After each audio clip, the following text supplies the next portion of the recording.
नमस्कार मित्रों, मैं विकास शाक्य एक बार फिर से आप सबका स्वागत करता हूं अपने चैनल पर। और आज हम डिस्कस करने जा रहे हैं मनुस्मृति सनातन विधान, इसके चैप्टर नंबर 2 के वर्स नंबर 6 को।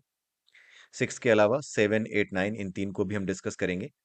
तो यहाँ पर क्या बताया गया है, संपूर्ण वेद, जितना भी वेद है वो सब धर्म के मूल हैं।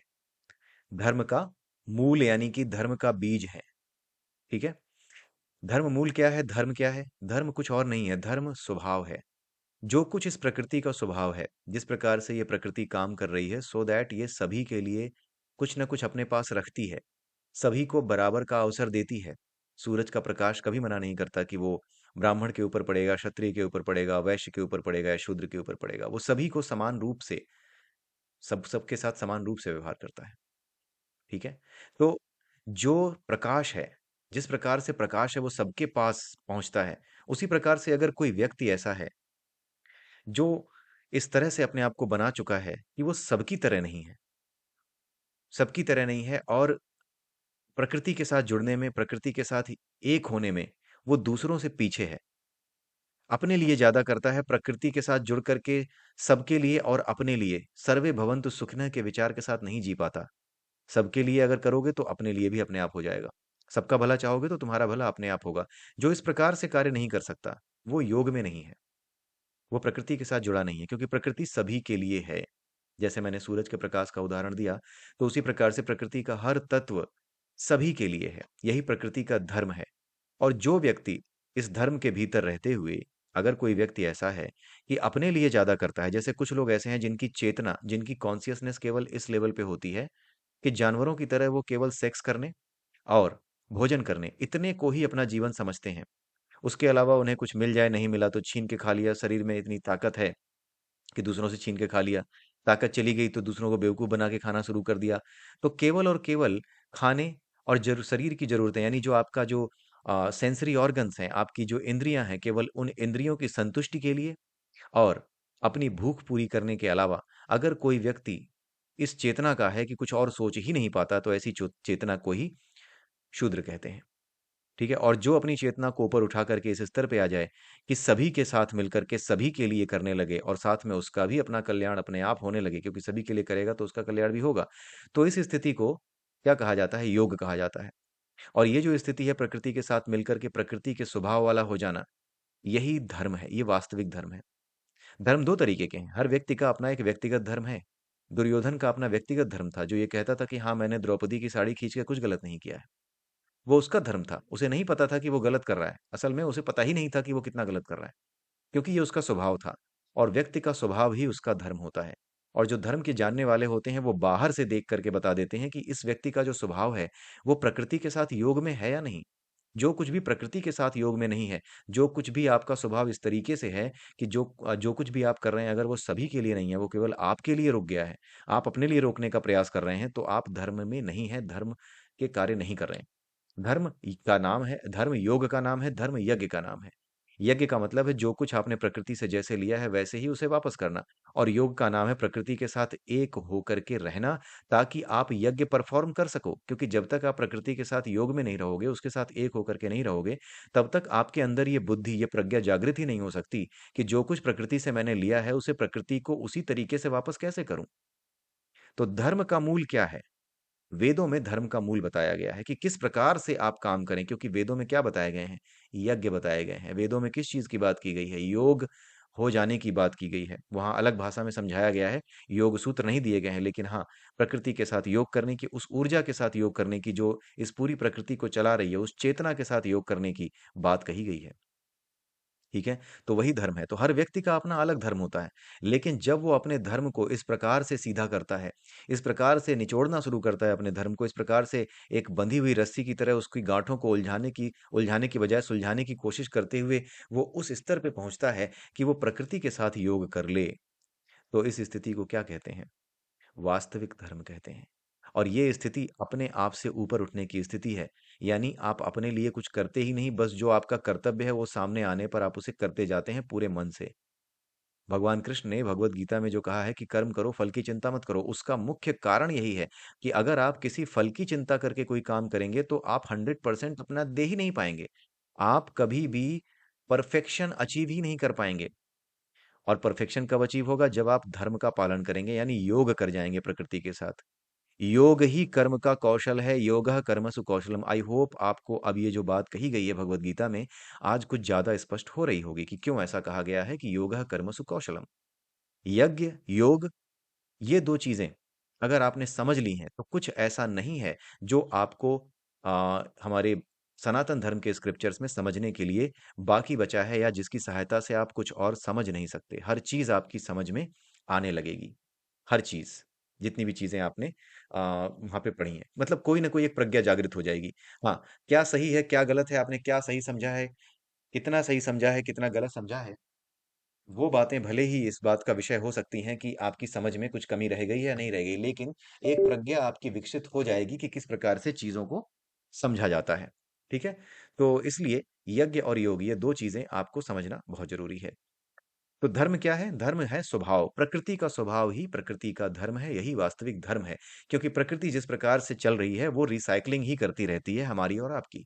और यही रिसाइकलिंग करते रहना, जो कुछ हमने जैसा लिया है वैसा रूप में बना करके वापस चीजों को करना। पानी इस्तेमाल कर रहे हो तो इस तरह से इस्तेमाल ना करना कि वो खत्म ही हो जाए तुम्हारे साथ। पेड़ों को काट रहे हो तो ऐसे मत काटो कि जंगल के जंगल नष्ट हो जाएं। पेड़ों को काटने के साथ साथ आप ये सोचो कि पेड़ों का महत्व क्या है जीवन में। और एक पेड़ काटने के बाद इसलिए आप ये निश्चित करो कि उस एक सही जगह पे एक नया पेड़ लगाएंगे, ताकि प्रकृति को जो जो जो कुछ प्रकृति से आपने लिया उसे वापस कर सकें। यही क्या है? यही योग और यही यज्ञ है। आपका कर्म यज्ञ है, और योग वो स्थिति है जिसमें आपकी बुद्धि जागृत हो जाती है, जिसमें आपकी चेतना इस लेवल पे जागृत होती है कि आप योग आप एक यज्ञ करने वाले व्यक्ति की तरह सोच सकें कि जो कुछ जैसा लिया है वैसा ही वापस करें। आप सोच के नहीं करते, फिर आपसे होने लगता है। ये सारे काम आपसे अपने आप होने लगते हैं। पानी लेंगे तो उसको आप इस्तेमाल इस तरीके से करेंगे कि आप बाकी लोगों के लिए भी उसे छोड़ें। जैसे अगर आपने चमड़े की फैक्ट्री लगाई है, ठीक है? तो आप अगर आप पानी बहा रहे हैं अपने चमड़े की फैक्ट्री से बाहर, और वो पानी गंदा करके आप बहने दे रहे हैं, नदियों में मिलने दे रहे हैं, तो आप योगी नहीं हैं। आप यज्ञ करने वाले नहीं हैं। योग और यज्ञ करने के लिए आपको केवल और केवल ज्ञानी होने की ज़रूरत नहीं है। ज्ञान किसी भी स्तर पे आ सकता है। कर्म योग भी ज्ञान की तरफ ले जाता है, ज्ञान योग भी सत्य की तरफ ले जाता है, और भक्ति योग भी सत्य की तरफ ले जाता है। ज्ञान को पाना नहीं है, पाना सत्य को है। ज्ञान योग, कर्म योग और ध्यान योग और आपका भक्ति योग, ये सारे के सारे केवल रास्ते हैं। ये मॉडस ऑपरेंडीज हैं, अलग-अलग तरीके से आपको बताई जाती हैं, सो दैट आप उसे जान सको, उसको उसका बोध कर सको, उस ऊर्जा का बोध कर सको जो सभी को चलाती है। ठीक है? तो ये चीज़ होती है। इसलिए जो आपके वेदों में, पुराणों में और आपकी भगवत गीता में जो चीज़ें बताई गई हैं, उनका मर्म समझने के लिए आपको धर्म के मूल को, यानी धर्म का मूल क्या है, उसको समझना पड़ता है। ठीक है? किस प्रकार से ये धर्म का मूल प्रकट होता है? मतलब अगर किसी आदमी के भीतर धर्म है, तो हम कैसे जानेंगे? उसका लक्षण क्या है? तो वेद के तत्व को जानने वाले, आप यहाँ पर देखिए बहुत से मूर्ख आते हैं। मैंने देखा है बहुत से ऐसे चैनल हैं जहाँ पे इस तरीके की बकवास चल रही है, वेदों के श्लोकों को लेकर के आ जाते हैं, कहते हैं देखो तुम्हारे यहाँ ब्रह्मा के मुंह से जो है ब्राह्मण को बताया गया है, कितना जो है वो किया गया है, क्यों ऐसा वो किया गया है। अरे उस गधे को जो भी ये कहता है, एक अक्षर नहीं पता है, और जरा सा भी नॉलेज नहीं है कि ब्रह्मा के मुख का मतलब क्या है, और वो समझा रहा है। एक तरफ तो वो ब्रह्मा को मानता नहीं कि कोई चीज़ है, काल्पनिक मानता है, फिर उसी काल्पनिक चीज़ की बुराई करता है। पागलपन का भूत सवार है या नहीं उसके ऊपर? वो मूर्खता की पराकाष्ठा है या नहीं? आप खुद सोच के देखिए कि जो चीज़ एग्ज़िस्ट ही नहीं करती, जिसे आप मानते ही नहीं, उस चीज़ की बुराई कैसे कर सकते हो? हवा में जूते मार करके आप किसे मार रहे हो? मतलब आप समझ करके देखिए कि किस स्तर की बेवकूफ़ी, किस स्तर की जाहिलियत है। एक चैनल है साइंस जर्नी के नाम से, वो ऐसी ही जाहिलियत फैलाता है। ठीक है? तो वो सारी चीज़ें बस एक एग्ज़ाम्पल की तरह बता रहा हूँ, वो तो केवल एक अकेला है, और भी बहुत से चैनल हैं। ठीक है? तो आपको ये समझना होगा कि वेद का तत्व और वेद के श्लोकों के अर्थ दोनों में अंतर है। अर्थ के माध्यम से आप नहीं समझ सकते वेद को। वेद के शब्दों के अर्थ को लेकर के आप वेद को नहीं समझ सकते। आपको उसके तत्व को जानना होगा। जैसे योग और यज्ञ आपने कई बार सुने होंगे, लेकिन क्या योग और यज्ञ का कर्म के स्तर पर मतलब आपको पता था? आई डोंट थिंक कि बहुत ज़्यादा इन चीज़ों पे डिस्कशन होता है। हो सकता है आपको पता हो, लेकिन इतना ज़्यादा डिस्कशन कहीं नहीं होता। तो वेद के तत्व को जानने वाले, यानी वेद के श्लोकों के अर्थ नहीं, उसके तत्व को जानने वाले, what is the basic element of the, what is the crux of the message जो कि आप पढ़ रहे हो, जो वर्स आप पढ़ रहे हो, उसका क्रक्स क्या है? उसका तत्व क्या है? उसका तत्व ज्ञान क्या है? तत्व ज्ञान एक बड़ी चीज़ है। शब्दों के अर्थ पर रुकना तत्व ज्ञान नहीं है। शब्दों के अर्थ से भावार्थ की तरफ जाना, और उस भावार्थ से उस तत्व को खोज लेना जिस तत्व के विषय में बात की जा रही है, उसे वेद का तत्वज्ञ कहते हैं। जो आदमी ऐसा कर सकता है वो तत्वज्ञानी होता है। और ऐसे ही व्यक्ति को विदुषी, विद्वान, ठीक है, यहाँ पे विदुषी भी कहा गया है। यानी स्त्रियों की ही बात की जा रही है कि चाहे वो पुल्लिंग हो या स्त्रीलिंग हो, किसी के भीतर भी हो सकता है। विदुषियों की स्मृति, स्मृति यानी कि ऐसा नहीं कि याददाश्त। स्मृति का मतलब होता है अपने वास्तविक स्वरूप को जानना। जैसे आप अगर किसी ऐसी जगह पहुंच जाओ जहां पर आप खो गए हो, राइट? जैसे आप सपने में पहुंच जाओ, इससे इससे ज्यादा अच्छा एग्जांपल नहीं दे सकता। जैसे आप सपने में पहुंच जाओ, सपने में जाने के बाद आपको ये याद ही नहीं रहता कि जो आपके साथ हो रहा है वो सचमुच में नहीं हो रहा है, ये तो सपने में हो रहा है। जब आप जागते हो तब आपको पता चलता है कि ओ नहीं नहीं नहीं, मैं तो सपना देख रहा था। जब आप जाग करके ये जान जाते हो कि आप सपना देख रहे थे, तो इसी स्थिति को कहते हैं स्मृति का वापस आना, और इसी स्थिति को स्मृति कहते हैं। यानी अपने वास्तविक सत्य को जानना कि आप किस स्थिति में हो, असल में आपकी स्थिति क्या है, उसे स्मृति कहते हैं। क्योंकि इस संसार में हम जागने और सोने के स्तर पर ही सोच पाते हैं, भौतिक स्तर पर ही सोच पाते हैं। इसलिए इस संसार में जो चीजें हमें याद रहती हैं, यहाँ पर जिस अनुभव के माध्यम से हम चीजों को याद रखते हैं, उसे ही हम अपनी याददाश्त कहते हैं, उसे ही स्मृति कहते हैं। लेकिन स्मृति क्या है? हम मनुष्यों की तरह तो हैं यहाँ पर, लेकिन हमारा वास्तविक स्वरूप क्या है, जिसे हम कहते हैं बोध को प्राप्त हो जाना, जिस जो गौतम बुद्ध जी ने कहा, भगवान बुद्ध जी ने कहा कि अपने बोध को जानो। उस बोध की तरफ आप जान जब जाते हैं तो वो सम्यक स्मृति है, वही स्मृति है, असली स्मृति वही है। कि आपको ये पता चलना कि असल में आप शरीर नहीं हो, आप मन भी नहीं हो, आप शरीर की इंद्रियां भी नहीं हो, आप तो कुछ और हो। शरीर का मन और इंद्रियां तो केवल और केवल तृष्णाओं की वजह से अपना काम करता दिखाई देता है। जिस दिन ये तृष्णाएं समाप्त हो जाएंगी, ये निष्क्रिय हो जाएंगे, फिर उस दिन आपको ये पता चलेगा कि वाकई में आपको चलाने वाला था कौन, और जो चलाने वाला था वही इंद्रियों को चला रहा था, वही मन को चला रहा था। तो जो चलाने वाला है उसको जान जाना, अपनी स्मृति या अपनी याददाश्त वापस आना कहा जाता है, और इसी को कहा जाता है स्मृति। सील ब्राह्मण्यता, एक शिष्ट आचरण, ब्रह्म का आचरण, यानी इस प्रकार से आचरण करना जैसे कि ब्रह्म का आचरण होता है। ब्रह्म आचरण यानी सभी के लिए होना, किसी भी चीज से प्रभावित ना होना, न किसी से प्रेम न किसी से घृणा। ये ब्रह्म का आचरण होता है। क्योंकि ब्रह्म क्या है? ब्रह्म वही ऊर्जा है जिस ऊर्जा के माध्यम से ये पूरी सृष्टि प्रकट है। तो जो सृष्टि प्रकट है उसी ऊर्जा से प्रकट है, और उस ऊर्जा ने किसी के लिए कुछ कम या ज्यादा नहीं छोड़ा है, सबको बराबर का अवसर दिया है। अन्याय तो हम करते हैं, पशुओं से जीने का अधिकार हम छीनते हैं, हम उन्हें मारकर खा जाते हैं।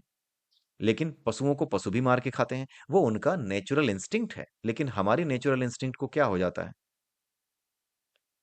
ठीक है, तो ये सारी चीजें हैं। जब हम अपनी नेचुरल इंस्टिंक्ट के अनुसार हम अपने में रहते हैं, हम अपने में स्थित रहते हैं और सभी के लिए बराबर रहते हैं, किसी का कोई हक छीन नहीं रहे होते, जीने का अधिकार हो चाहे खाने का अधिकार हो, किसी के अधिकार के साथ किसी प्रकार की हीला हवाली नहीं कर रहे होते, तो ये सील ब्रह्मण्यता है। साधु पुरुषों का आचार, यानी जिस प्रकार से सज्जन पुरुषों का आचरण होता है। सज्जन पुरुषों का आचरण क्या होता है? किसी को कष्ट न देना, खुद कष्ट में रह लेना लेकिन किसी को कष्ट न देना। ये सज्जन पुरुषों का आचरण होता है, और ये उस व्यक्ति का आचरण हो सकता है जो धर्म के मूल को जानता हो। आचार और आत्मसंतोष, अपने आप में संतुष्ट रहना। संतुष्ट वही आदमी रह सकता है जो ये जानता है कि सत्य क्या है। अगर आपको ये पता हो कि आपका इस साल प्रमोशन होने वाला है, आपके लिए बात चल रही है, हो सकता है प्रमोशन हो जाए, तो जब तक रिजल्ट्स नहीं आएंगे तब तक क्या होगा? गुदगुदी मची रहेगी, गुलगुली मची रहेगी आपके दिमाग में, आप संतोष नहीं कर पाओगे। लेकिन जब आपको पता लग जाएगा कि नहीं, ये कारण है, ये बात है, आपको स्पष्ट कर दी गई है कि आपको इस साल प्रमोशन नहीं दिया जा सकता, इसलिए कोई उम्मीद मत रखो, तो आप खुद जान जाते हो कि नहीं, ये मेरा काम इस बार नहीं होने वाला, और मुझे इस लक्ष्य तक पहुंचने के लिए जो करना है वो मुझे अब क्लियर हो चुका है। अब मैं और आगे बढ़ूंगा और आगे काम करूंगा, राइट? तो जो व्यक्ति आत्मसंतोषी है वही हो सकता है जो सत्य को जानता है, यानी धर्म के मूल को जानता है कि हमें किसी भी स्थिति में धर्म नहीं छोड़ना है। जो कुछ प्रकृति से लिया है उसे उसी रूप में वापस करना है। हमें हमेशा उस ऊर्जा के साथ योग में रहना है जो किसी के साथ कम या किसी के साथ ज्यादा नहीं करती, किसी से घृणा किसी से प्रेम नहीं करती, ऐसी ऐसी स्थिति में रहना है। ये आत्मसंतोषी व्यक्ति के लक्षण होते हैं। आत्मसंतोष ऐसे आदमी में आ ही नहीं सकता जो धर्म के मूल को नहीं जानता। इसीलिए जो व्यक्ति इस तरह का व्यवहार करते हैं जो यहाँ पे लिखा गया है, वो सब धर्म में प्रमाण माने गए हैं, और उन व्यक्तियों का आचरण ही धर्म माना जाता है। क्योंकि धर्म एक, अगर हम केवल एक शब्द देखें तो आप कैसे व्याख्या करोगे? धर्म हम किसी के आचरण से ही तो जान पाएंगे। ठीक है, इसलिए ये धर्म का व्यवहार आचरण के स्तर पे उतर आता है और इसी आचरण के स्तर पर उतरने के कारण कुछ लोग ऐसा करते हैं कि तरह-तरह की परंपराएँ और तरह-तरह की चीज़ें जिनका कई बार कई कोई लॉजिक नहीं होता, वो बनाने की कोशिश करते हैं। जब वो बना डालते हैं तो फिर पता चलता है कि उसका कोई सिर-पैर ना होने के कारण समाज में उसको पाखंड के नाम से जाना जाने लगता है, उसके बाद जवाब देना मुश्किल हो जाता है। हमारे और आपके जैसे लोगों के लिए या फिर वो लोग जो कि वाक़ई में सनातन धर्म को आगे बढ़ते देखना चाहते हैं, उनके लिए मुश्किल हो जाता है कि कैसे बताएँ यार ये बात। फिर कई बार ऐसा भी होता है कि जो चीज़ गलत फैली हुई है, उसका भी ज़रा कारण खोजें, कुछ हो सकता है क्या? ऐसा नहीं होता ना। आपको समझना होगा कि कोई चीज़ जो फैलाई गई है, उसके पीछे वाक़ई में कोई तत्व समझ में आता है या नहीं आता है। इसीलिए साधु पुरुषों का अच्छा आचरण, आत्मसंतोष इसीलिए अगर आप यहाँ पे देखें तो किसी भी ऐसी चीज़ को यहाँ लिखा ही नहीं गया कि कौन कब नाखून काटता है, तो कौन कब बाल कटवाता है, इन चीज़ों को लेकर के यहाँ पे ये चीज़ बताई नहीं जा रही।